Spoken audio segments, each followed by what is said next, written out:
from all our mistakes, from all the wrong things we do, from all the unclean things that contaminate us. Patawarin niyo po kami sa aming mga kasalanan, punuan niyo ang pagkukulang namin, at ngayon, puspusin niyo kami ng inyong Espiritu para matuto kami nitong napakahalagang kakayanan na magkaroon ng kapayapaan at pagpapahinga. Lead us, Father. Kayo po ang siyang mangusap at kayo rin ang siyang magpala sa lahat ng mga nasa daan papatungo rito. May your safety, your love, your joy be upon us. In the name of Jesus, your Son, our rest, our shelter, our friend, we pray with thanksgiving. Amen. How to rest and relax. Sa mga relihiyosong tao, kuminsan akala nila kasalanan yung magpahinga. Kasalanan yung mag-relax. At parang iniisip nila ang spirituality ay puro na lang pagtitiis, pagdurusa, at mga pagsasakripisyo. But life could be a gift to enjoy or a problem to solve. At kailangan sa simula pa lang, maaga pa lang, nililinaw na natin, ang buhay ba na bigay ng Diyos ay itatrato natin na isang regalo na dapat nating ipagpasalamat at lasapin, o ito isang problemang dapat lutasin. With that kind of mentality, you will already be standing on one side of the fence if you were going to be restful or anxious in life. John 16:33, Jesus says, I have told you this so that you might have peace in your hearts because of me. While you are in the world, you will have to suffer. But cheer up, I have defeated the world. Napaka-relevant po sa buhay natin mga kapatid, itong mga verses na ito. Kasi namin ng Panginoon, sinasabi ko sa inyo na dahil sa akin, pwede kayong magkaroon ng kapayapaan. Totoo, habang nandito kayo sa mundo, marami kayong lalasapin, haharapin, kakabakahin problema. Pero, huwag kayong mawala ng pag-asa. Pasiglahin nyo ang inyong mga kalooban dahil napagtagumpayan ko na ang sanlibutan. Kuminsan, nagkakaroon tayo ng feeling na defeated because we think we are the ones fighting. But the Lord is our champion. Nabuhay siya at namatay para sa atin. Ang lahat ng tagumpay ng Panginoon ay tagumpay natin. At siya'y walang kabiguan. Maging ang kamatayan na hindi nagtagumpay na siya'y hawakan ng matagal at siya'y nabuhay na muli, isang pangako na ang lahat ng sumasa kanya ay mabubuhay ding muli. Kasi sabi niya, alam nyo, kaya lumalaki ang problema nyo, pinapalaki nyo. Kaya bumibigat ang kalooban nyo, pinapabigat nyo. Totoo, kung magiging makasanlibutan lang kayo at mag-iisip lang kayo bilang mga karaniwang tao, talagang marami kayong dapat ikatakot at hindi kayo papapahinga. Pero bakit nyo gagawin yung matakot? Samantalang napagtagumpayan ko na ang lahat. That in Christ we have our victory. That even in our personal performance, we might fail every now and then, but it is not our performance that counts, but the performance of the Lord. Hindi yung kulang sa atin ang binibilang, kundi yung kapupunan na ibinibigay ni Jesus. Hindi yung ating karumihan, kundi yung paglilinis ng kanyang dugo. Hindi yung ating mga kamalian, kundi yung kanyang pagiging tama. Ang siyang ibinibigay at ibinibihis sa atin, kaya marapat lang na atin itong unawain. Life is indeed a gift to be enjoyed and shared. Like love, enjoyment and happiness is like a handful of sand. Yun pong buhangin, pag hinawakan nyo lang ng nakarelax ang kamay nyo, andyan lang. Pero subukan yung sobrang diinan ng hawak, sikipan, dumudula sa pagitan ng mga daliri natin yung buhangin at natatapong lahat. When you hold too tightly, sand slips through your fingers. And happiness is like that. Enjoyment, like love, is like that. Pag sobrang mong hinigpitan, nawawala. Dapat, relax ka lang. Relaxing and knowing how to relax could be a great tool of survival in this age of stress. Marami talagang stress ngayon. Pati nga inumin mong tubig, binabayaran na, binibili, nung araw naman hindi. Maraming gastos ngayon na dati hindi naman gastos. Yung load, ang laki-laki ng pera mong napupunta sa load, dati naman hindi ginagastahan yan eh. Marami talaga. Pero marami ring blessing na available. Kita nyo naman, nagsusurvive ang lahat. Life is even better. So how to rest and relax, or how to live really, is our topic. And how do you do that? Do not hurt yourself. Marami po mga tao nasasaktan, kaya lang hindi nila alam sila ang nananakit sa sarili nila. Kaya kailangan matanggal yung takip ng ating mata at mabunyag yung katotohanan na madalas tayo ang may likha ng mga nananakit sa ating sarili. You've got to identify and define your self-inflicted pains. Parang yung nagpepenitensya, siya ang nag-aapanghampas sa sarili niya. Siya ang nagsusugat at nagsasakit sa sarili niya. Marami mga tao ganun ang ginagawa nila sa buhay. Although, hindi kasi tayo laging conscious. Ano-ano po ang mga self-inflicted pains? Kasi kung meron kang tatanungin, gusto mo bang saktan ang sarili mo? Ang sagot natin, siyempre hindi. Ba't ko sasaktan ang sarili ko? Gusto mo bang lagyan ng asido ang loob ng puso mo? Ba't ko lalagyan? Puso ko yun. Gusto mo bang pahirapan ang sarili mo? Of course, I will not do that. But the truth is, many of us do it. Ano po yung mga pahirap na tayo rin ang may likha? Jealousy, covetousness, and greed. They hurt.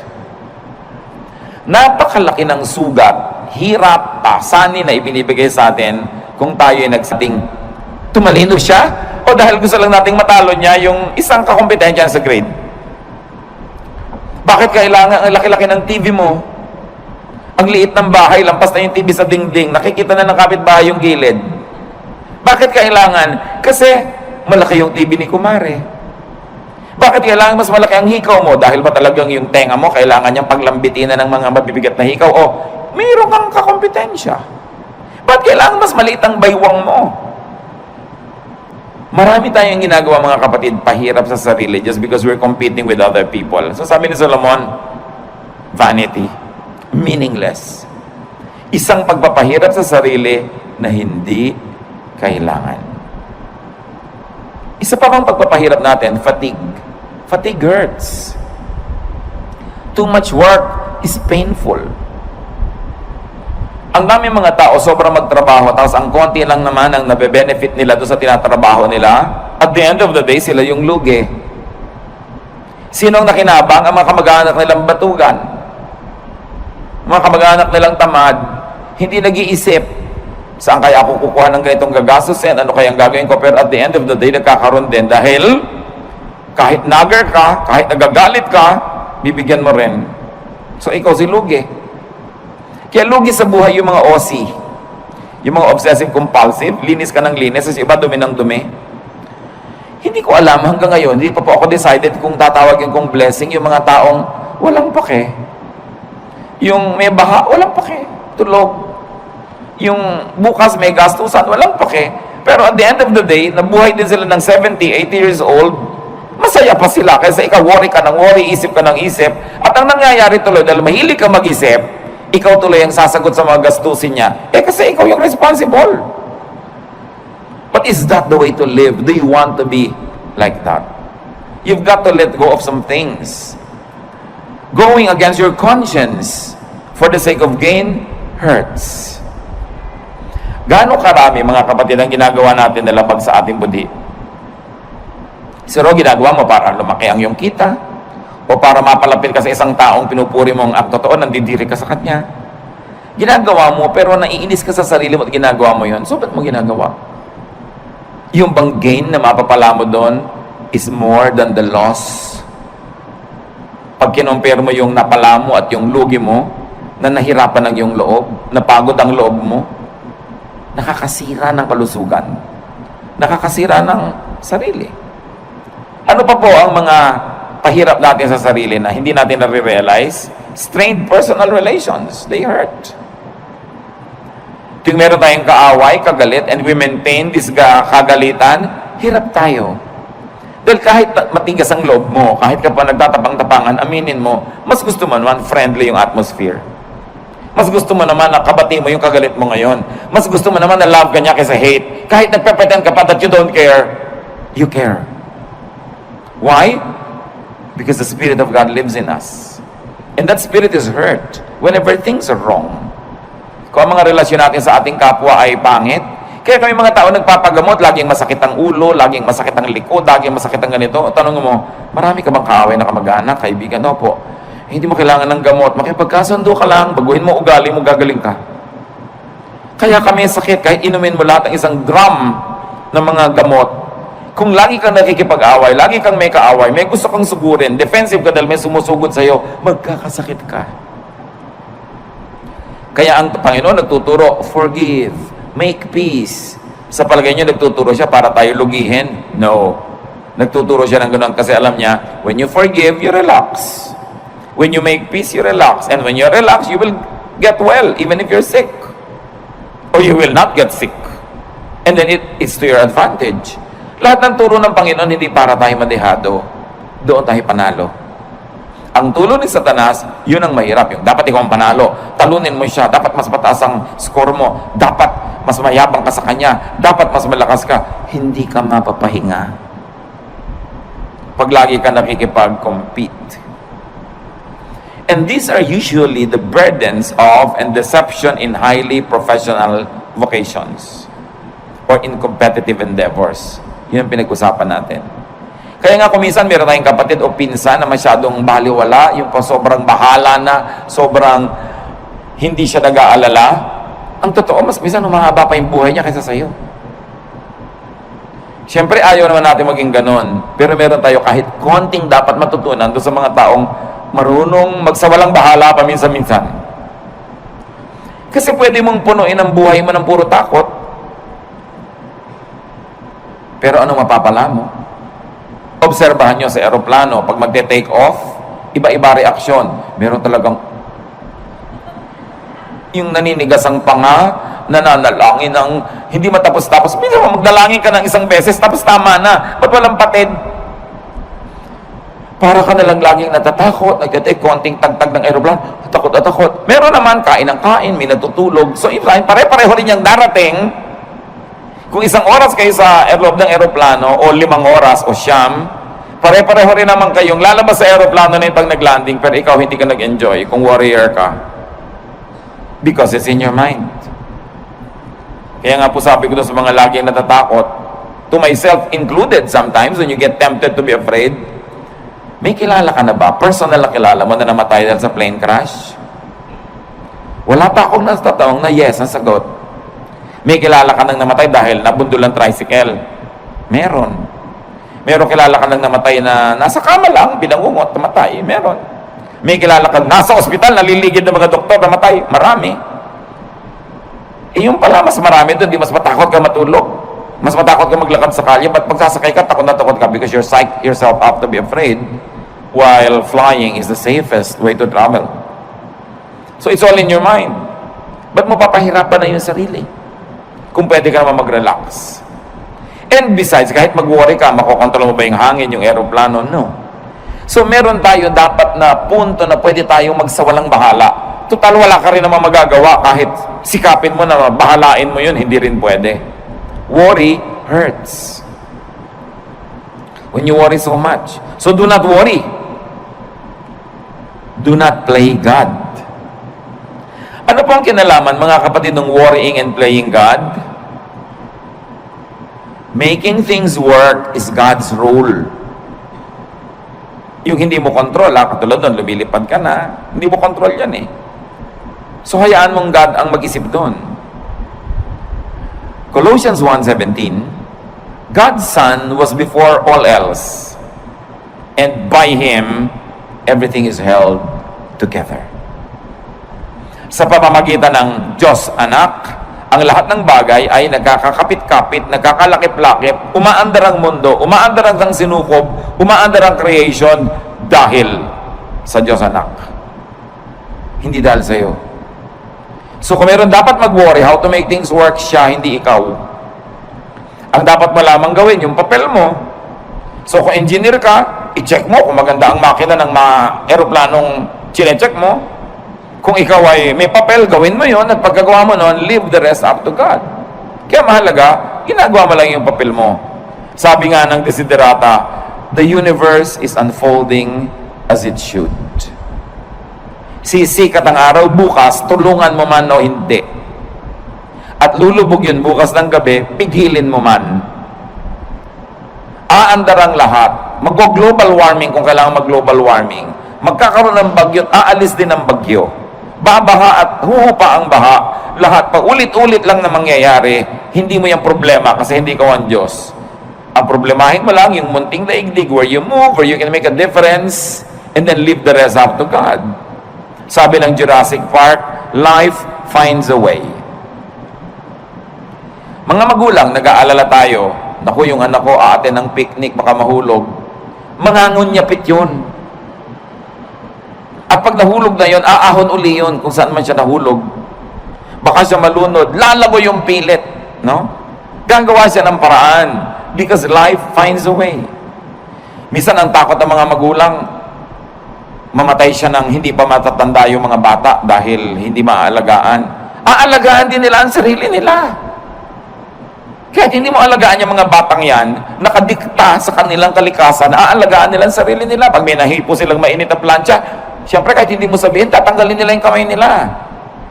Nakasulat sa atin yun. We were wired to survive, to reproduce, and to live the cycles of life that are assigned to us. So hindi natin dapat masyadong inaalala yan. Nakatakda yan. Huwag mo alalahanin ang shape ng bulkang mayon. Magiging perfect pa kaya yan ng matagal? Paano kung sumabog? May mga nagagano, nagwo-worry. Anong gagawin mo? Tingnan mo na lang siya. Kung hindi na siya perfect, tabi-tabingi, find another beauty in it. But enjoy it while it lasts.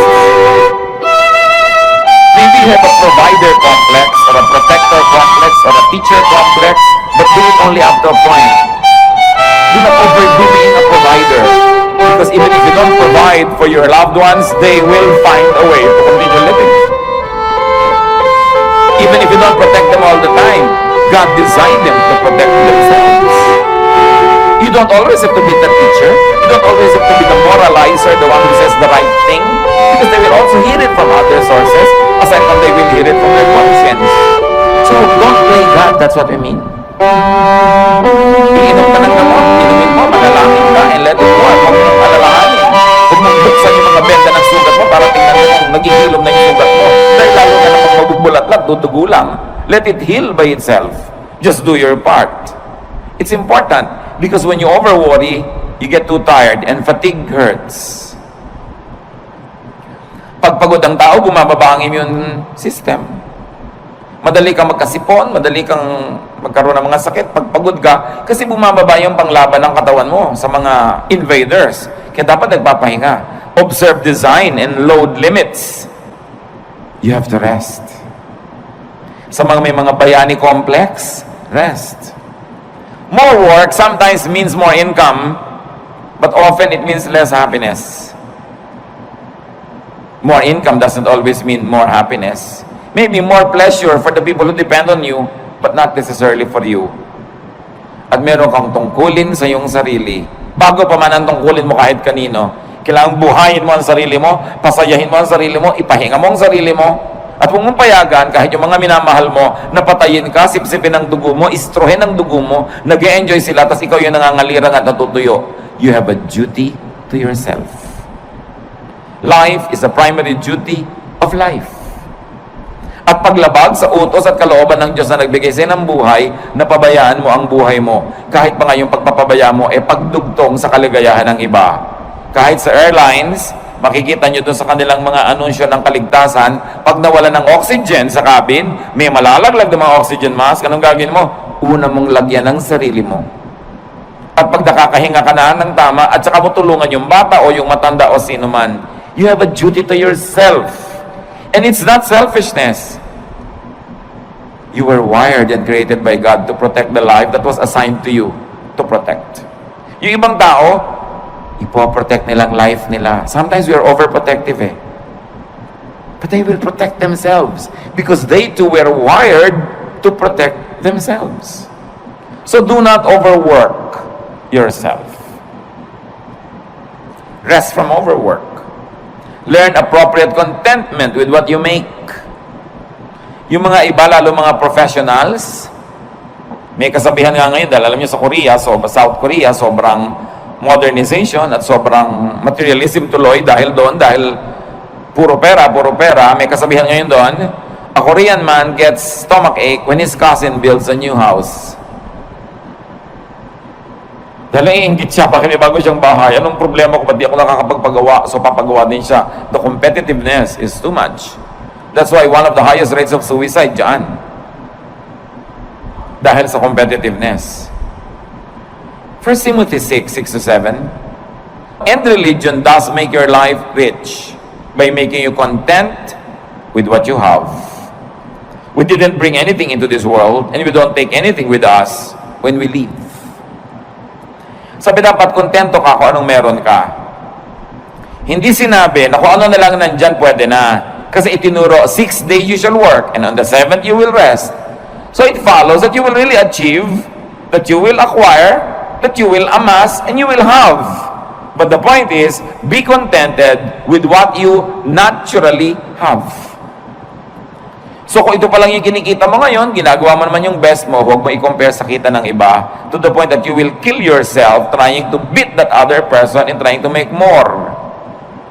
Kaya nga sa mga highly professionalized fields, totoo yan, ang daming may ulcer, ang daming may insomnia. So they squander their youth trying to make money, and when they are old, they use all their money to become healthy again. So mahalaga, iniingatan mo yung katawan mo na may limit ang pwede kong gawin. Hindi ako pwedeng lagi nagpapakabayani. Hindi ko laging sosolve ang problema ng daigdig. I will have a healthy level of self-preservation. Do not strain yourself to make now what you should still make tomorrow. Yung kikitain mo pa bukas, huwag nang kitain ngayon. Magpahinga ka naman. At sabi ni Solomon, the more money you make, the more people come to spend it. And don't you find it true? Nung maliit ang kita nyo, hindi kayo pinapansin ng mga tao, so yung maliit na kita nyo, kasya sa inyo.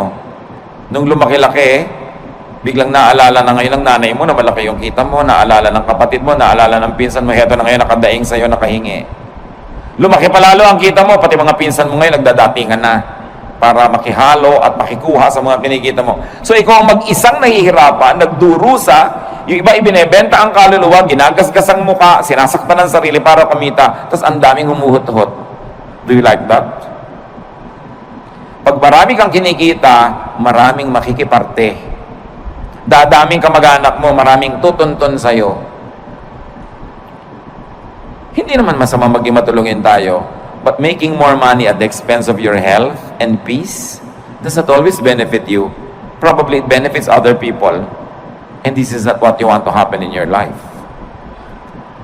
Do not strain yourself. Natural lang dapat. At sabi ng Panginoong Jesus, let the day's own trouble be sufficient for the day. Tomorrow will be another day.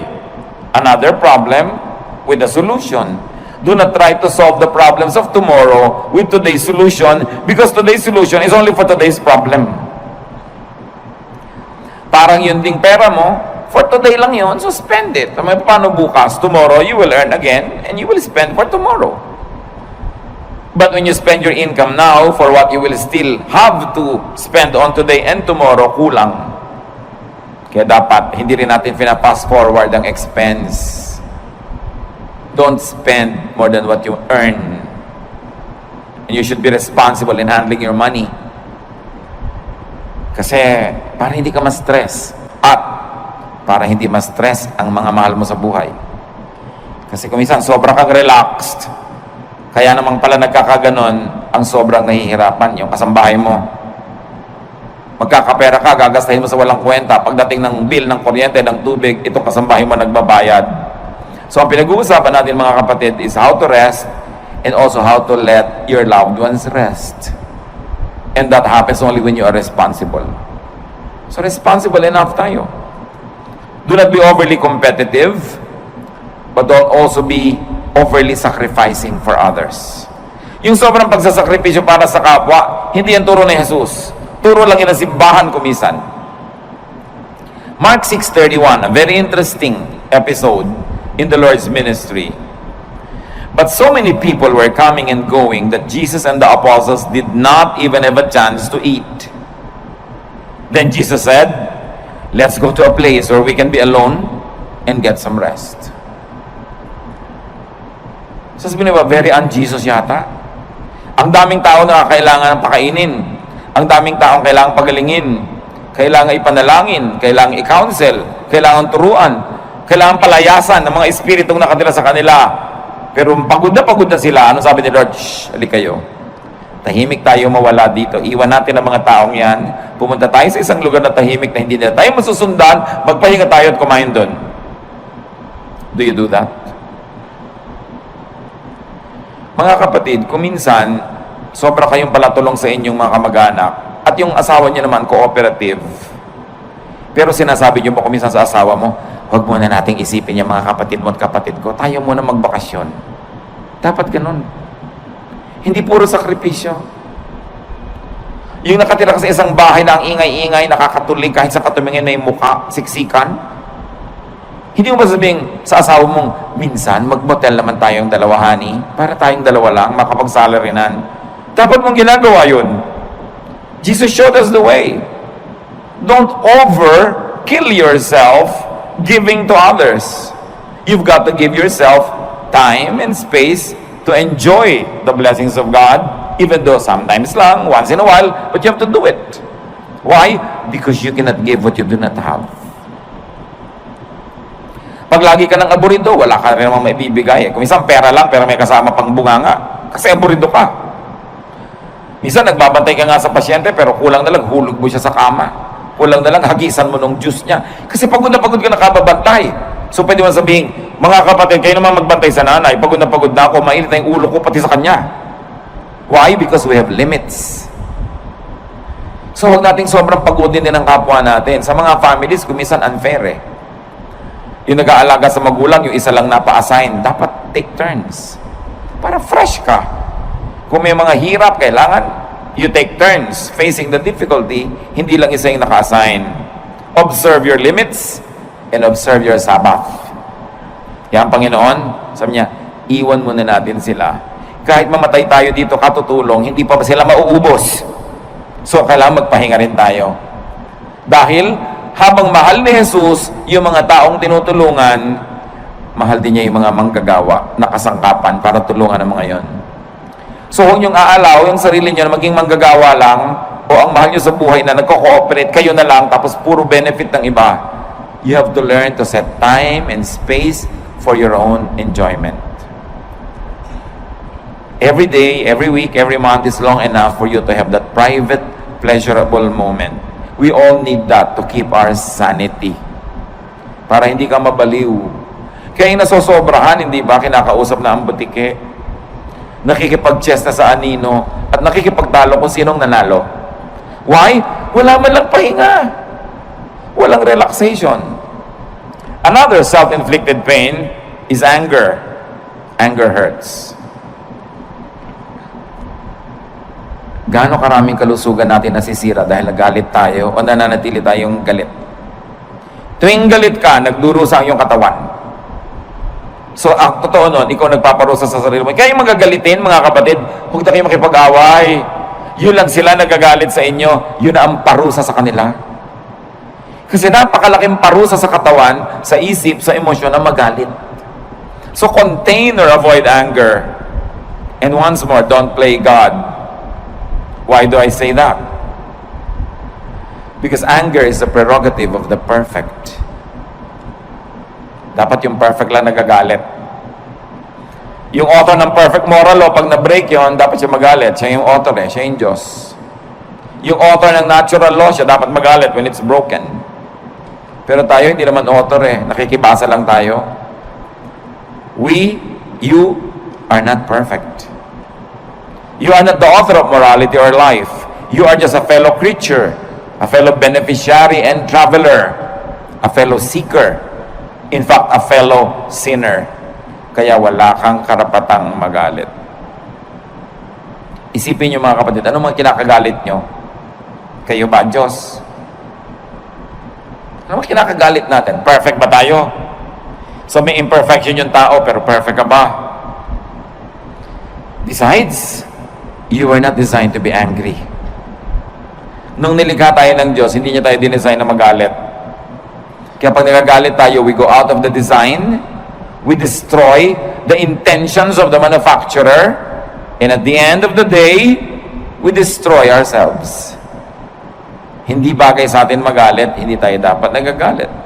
Your bodily system goes awry when you get angry. Nagkakasira-sira, nagkakawasak-wasak ang nervous system, electrical and chemical balances of your body naiiba pag nagagalit ka. Kaya mga ibang nagagalit, they become, sabi nila, temporarily insane.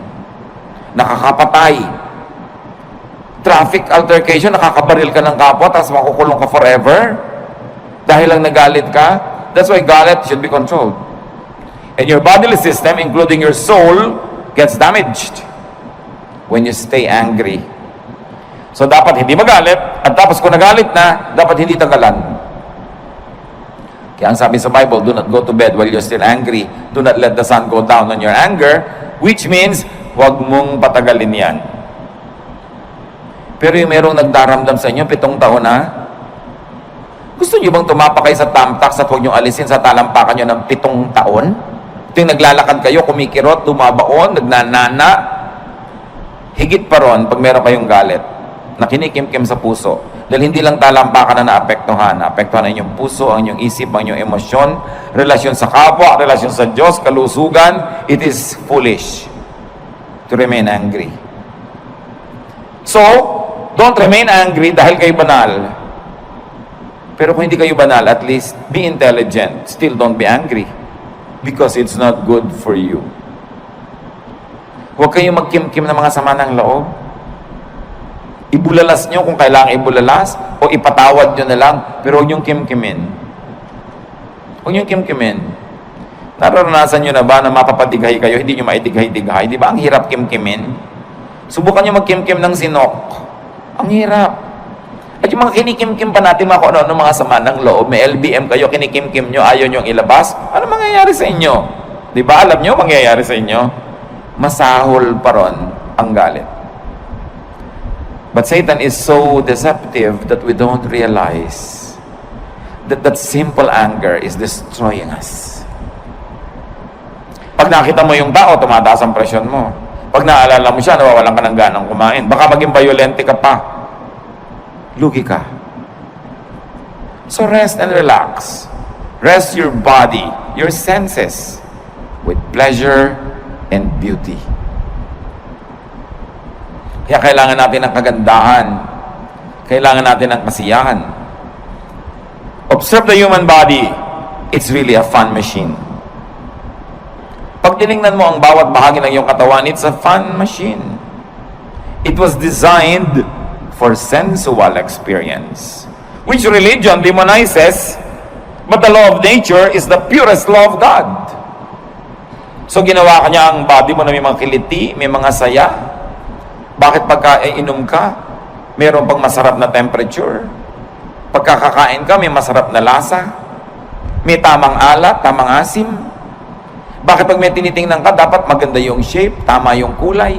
Pag may pinapakinggan ka, hindi noise, dapat music. Bakit nilagyan tayo ng Panginoon ng iba't ibang senses for us to enjoy those senses? So, you relax your body with beauty. Nililinis mo ang bahay mo para maganda, mabango. Nililinis mo ang kapaligiran, inaayos mo. It's great therapy. Please your eyes, your ears, your palate, your taste, your nose, your skin, your body. It is not ungodly. Why? Because our spirit lives in this body. Kung ang gusto ng Panginoon, spirito ka na lang, di dapat sumakabilang buhay ka na. Tanggalin na yung spirito sa katawan, pero inaalagaan natin yung katawan. Akala ng iba, pag relihiyoso ka, ini-ignore mo yung katawan mo. Taking care of your body is one of the highest forms of spirituality. Because your body is a gift from God. It is even called temple of the Holy Spirit. Do you want the temple to be ugly? Do you want it to be disorderly? That's not what you want for your temple. Psalm 139:14, and I praise you because of the wonderful way you created me. Everything you do is marvelous. Of this, I have no doubt. So people will be people. Humans will be humans. And it's not wrong to be human because we were created to be so. Do Do not pit spirituality against sensuality. Ang tunay na espiritualidad ay hindi puro pagtitimpi at pagde-deny ng senses mo. Inilagay yan for your enjoyment. It is a gift. And in fact, the senses are also doorways to the spirit. Marami mga sensual experiences nagiging pinto para pumasok ka sa spiritual world. Halimbawa, ang ganda-ganda ng worship singing. Di ba nadidinig yun ng tenga? But because you hear it and it's beautiful, you are transported in a spiritual way to the point that you say, I heard God. I saw God. I felt God's love. I was ministered to. Na-bless ako. Tenga pa lang yun. Kaya napakalaking krimen sa mga musicians sa church na hindi nagpa-practice. Kasi, paano mo itatransport yung mga tao to a spiritual level kung tunog mo pa lang, nayayamot sila dahil mali. So, imbes ikaw makalimot sa sarili at madala ka sa spiritual level, hindi ka makalimot-limot dahil kitang-kita mo, dinig na dinig mo yung mali. Nagiging critical ka pa tuloy, nagiging palapintas, nagkasala ka pa. Pero kung maganda talaga yung music. There was a long stretch in my spiritual life na ang talaga nagdala lang sa akin, mga kapatid, kanta ng choir. Umaaten ako ng church na yun ng ilang taon, nung isang attendee ako. Bihira naman ako talaga mabless doon sa message. Boring talaga. Bihira talaga ako mabless sa ibang nakikita ko, pero inaabangan ko lang yung kanta ng choir, and that sustained me for a long, long time. It was enough food for me.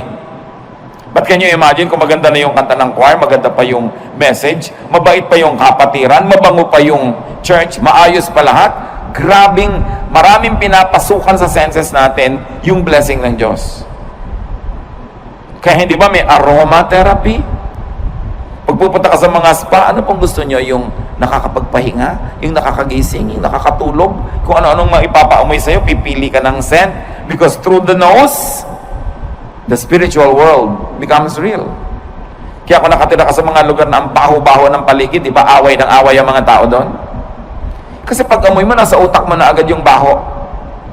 Sa palagay mo, kung puro baho ang naaamoy mo, babait ka. Ang hirap. So you don't deny the senses and use the senses to rest.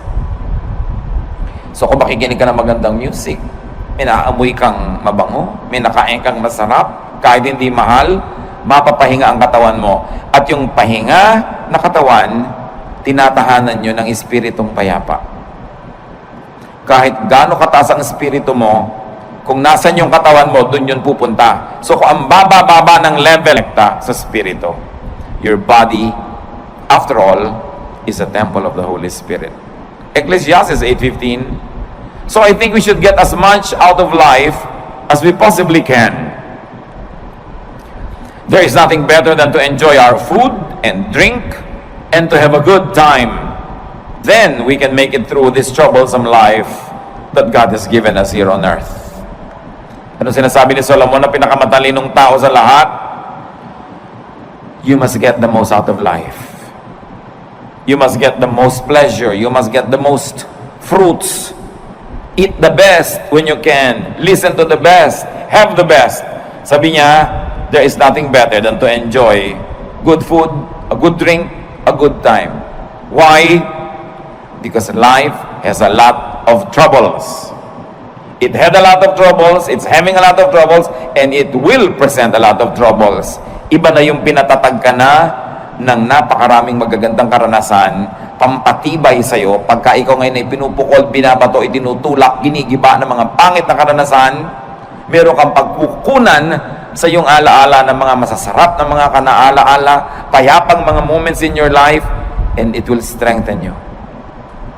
Kaya yung mga bata na pinalaki sa kalupitan, sa palo, sa walang pag-ibig, usually buong life halos disoriented sila. Unless kilalanin nila na kailangan nila magpatawad, magbagong buhay, at kilalanin nila yung pagbabago ng Panginoon, all their lives they become a slave of their dark past. Kaya mahalaga, pinapaganda mo hanggat maaari, lalo sa mga bata. Sabi ni Solomon, tuwing makakapag-enjoy kayo, mag-enjoy kayo. Kasi may mga panahon, kahit may pera kayo, wala kayong gana. Makakabili kayo ng pagkain, pero mag-aalala muna nyo. So ngayong may pambili kayo at meron kayong gana, eat. Bata kayo, kaya nyo yung mamasyal, pumunta doon, gawin nyo yun. Basta binabalansin nyo lang ng tamang pagtatrabaho, responsibility, faithfulness to God. Meron ka ngayong kakayanan na mag-enjoy, enjoy it. Dahil ang bukas hindi mo alam kung pwede mo pang ma-enjoy. Food and drink and good times need not be expensive. Food and drink and good times need not come from damaging toil and overwork, and it need not be paid for with a damaged body and a bruised soul. Hindi totoo ang chismis na kailangan mo pa magkasala, magnakaw, gumawa na masama para ka mag-enjoy sa buhay. Maraming bagay na libre at maraming bagay na hindi naman mahal. Ang kailangan lang baguhin natin attitude. We must remove from our value system the notion, the mistaken notion that spirituality means suffering all the time. If God likes you to suffer, bakit niya lagyan ng nerve endings ang iyong katawan that is meant for enjoyment? Because God likes us to have a good life. No eye has seen, no ear has heard, no mind has conceived what God has prepared for those who love Him. Another way to relax and how to live is to rest your spirit by doing good. Ephesians 2:10, we are God's workmanship, created in Christ Jesus to do good works, which God prepared in advance for us to do. Sabi, likha tayo ng Diyos. Nilikha kay Jesus para gumawa ng mga mabuti at yung mga magagandang gawain natin, inassign na noon pa man, bago pa tayo sinilang. So may assignment tayong lahat na gagawing mabuti. At pag hindi nyo ginagawa yon, may bahagi na inyong puso na lamukot, lukot, tiklop, pipi, nagdurugo, nasasaktan, may kirot. Kasi wala ka sa design. Dapat hanapin mo, kapatid, ano yung assignment mo sa mundo, anong mission mo. Sa buong buhay, sa isang taon, sa isang buwan, sa isang linggo, sa isang araw, sa isang oras, nag-iiba-iba yung mission na yun. Lagi ka lang sensitive. Anong maganda na pwede kong gawin ngayon, ang assignment ko kay Lord? Gawin nyo. Sasaya kayo. Basta ginagawa nyo ang kalooban ng Panginoon, may pera kayo't wala, malusog kayo't hindi, nag-iisa kayo o may kasama, may malalim kayong saya na tinatawag sa English na joy. It is not dependent on outward events. It is there in your spirit. Pero, love. Pareho lang nakakapagod yan. Parehong kailangan mo investa ng emotion, ng kilos. Mas nakakapagod pa nga to hate. Pwede kang sumimangot, pero pwede ka rin umiti. Mas maraming muscle ang ginagamit pag naninimangot, kaya mas tatanda ka. So, umiti ka na lang. Why do wrong when you can do right? It's not even a choice. It is so obvious that it should not even be a choice. So doing good places you in God's blessings. Doing good is powerfully therapeutic.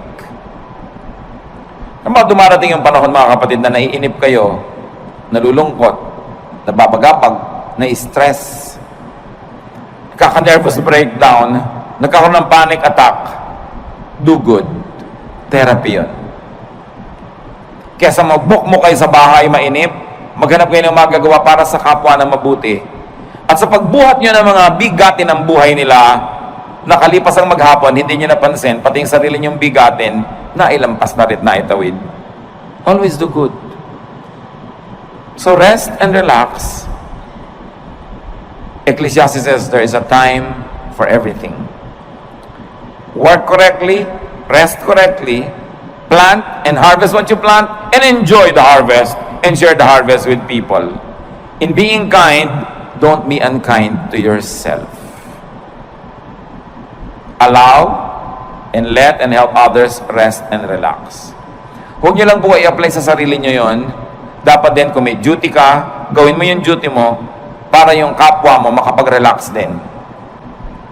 Pag mga bantay kayo, hindi ka nagbantay, di doble ang trabaho ng iba dahil yung pagpapabaya mo, kailangan nilang takpan. Mag-asawa kayo, responsable ang lalaki. Pag irresponsable yung babae, yung lalaki has to work double. Napapagod siya kasi nagpapabaya yung babae. Ganon din yung lalaki.